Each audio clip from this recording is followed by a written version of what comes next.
Driver है। वो रोज सवारियों को यहाँ से वहाँ पहुँचाया करता था। कभी कभार रघु को पूरे दिन सवारियाँ मिलती रहती, लेकिन कभी कभार उसे सवारी की तलाश में यहाँ से वहाँ भटकना पड़ता और रोज शाम 8 बजे उसे रिक्शा लौटाना पड़ता था। उसका रिक्शा किराए पर था। लाओ रघु, आज के 400 रुपये। आज बमुश्किल 400 रुपये की आमदनी हुई है सेठ जी। वो सब मैं नहीं जानता। मेरे ऑटो के एक रोज का किराया है 400 रुपये। तुम्हें फायदा नहीं होता तो मत लो। आप तो नाराज हो गए सेठ, ये लीजिए। उसकी कमाई का आधे से ज्यादा भाग तो किराए में ही चला जाता था और बचे हुए पैसे लेकर वो अपने घर लौटता था। ये लो सुनैना, आज की कमाई। इसमें से 200 रुपए तो घर के किराए में जाएंगे और बचे हुए 200 रुपए में मैं क्या क्या करूँगी। हाँ, अब मैं भी क्या करूं? पूरे दिन की मशक्कत में सिर्फ 800 रुपए कमाता हूँ। 400 रुपए ऑटो का किराया, 200 घर का और बचे हुए 200 रुपए तुम्हें दे दिए। ऐसा कब तक चलेगा? अब्बा, आप दादाजी का पुराना ऑटो रिक्शा क्यों नहीं चलाते? बेटा, अब वो चलने की हालत में नहीं है। उसकी सिर्फ बॉडी अच्छी है, बाकी इंजन खराब हो गया है। अब वो किसी काम का नहीं है।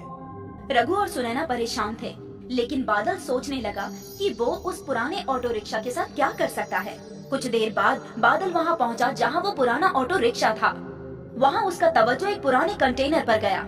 ये तो किसी पुराने ट्रेन का कंटेनर है, लेकिन ये बस आधा ही है। बादल उस कंटेनर के अंदर गया तो वो कंटेनर काफी बड़ा था। ये कंटेनर मेरे घर के जितना बड़ा है, मैं इसमें सो भी सकता हूँ।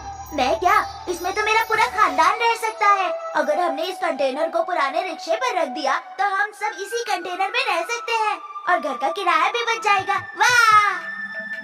रघु दौड़ता हुआ घर आया और उसने अपने वालिद को अपनी यह तरकीब बताई। तरकीब सुनने में तो अच्छा लग रहा है, लेकिन क्या हम ये कर पाएंगे?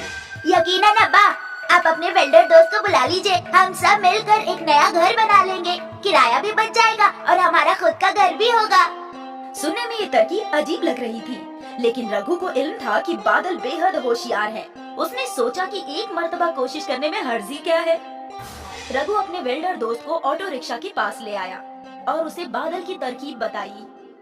वैसे इस पुराने रिक्शे की बॉडी बहुत मजबूत है और ये कंटेनर भी।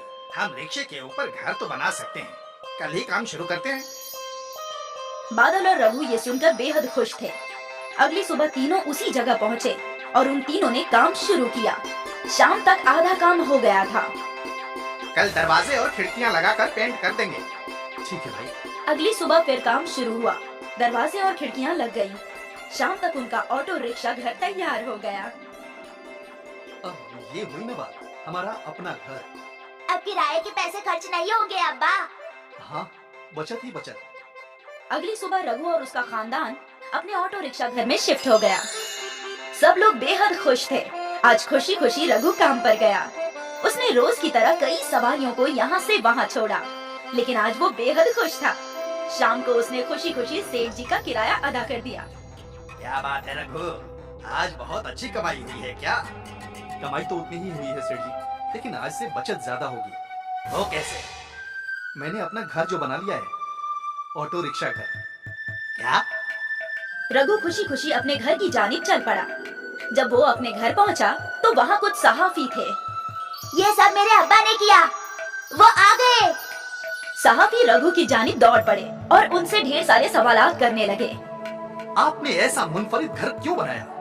क्योंकि हमारे पास रहने के लिए घर नहीं था और किराया बहुत ज्यादा था।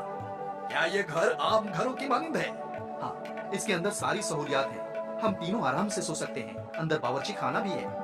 सहाफी बहुत सारे सवालात कर रहे थे और रघु उन सब को जवाब दे रहा था। अगली सुबह सारी न्यूज चैनल्स पर रघु और उसका ऑटो रिक्शा घर ही छाया हुआ था। वो रातों रात अमीर बन गया।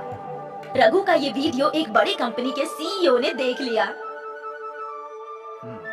तरकीब कमाल की है। ये शख्स इनाम का हकदार है।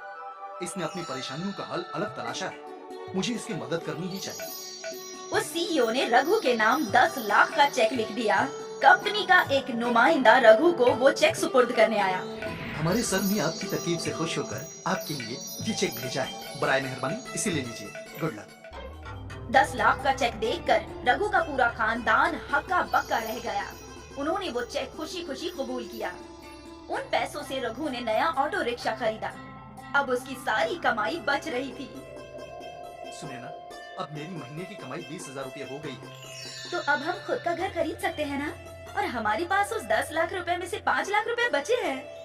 हाँ बिल्कुल, और बादल को अंग्रेजी मीडियम स्कूल में दाखिला भी दिला सकते हैं। हमारी तो किस्मत ही बदल गई। अरे वाह वाह। सोचा नहीं था कभी ये सब भी होगा। ये सब बादल के ऑटो रिक्शा घर की तरकीब की वजह से ही मुमकिन हुआ है। और हम सब की मेहनत की वजह से। कुछ माह बाद रघु ने एक नया घर खरीदा। वो अब भी अपने ऑटो रिक्शा वाले घर से बेहद प्यार करता था। आज उसके साथ जो भी अच्छा हुआ, उसकी शुरुआत वही ऑटो रिक्शा वाला घर था। बादल की एक छोटी सी तरकीब ने उन सब की किस्मत बदल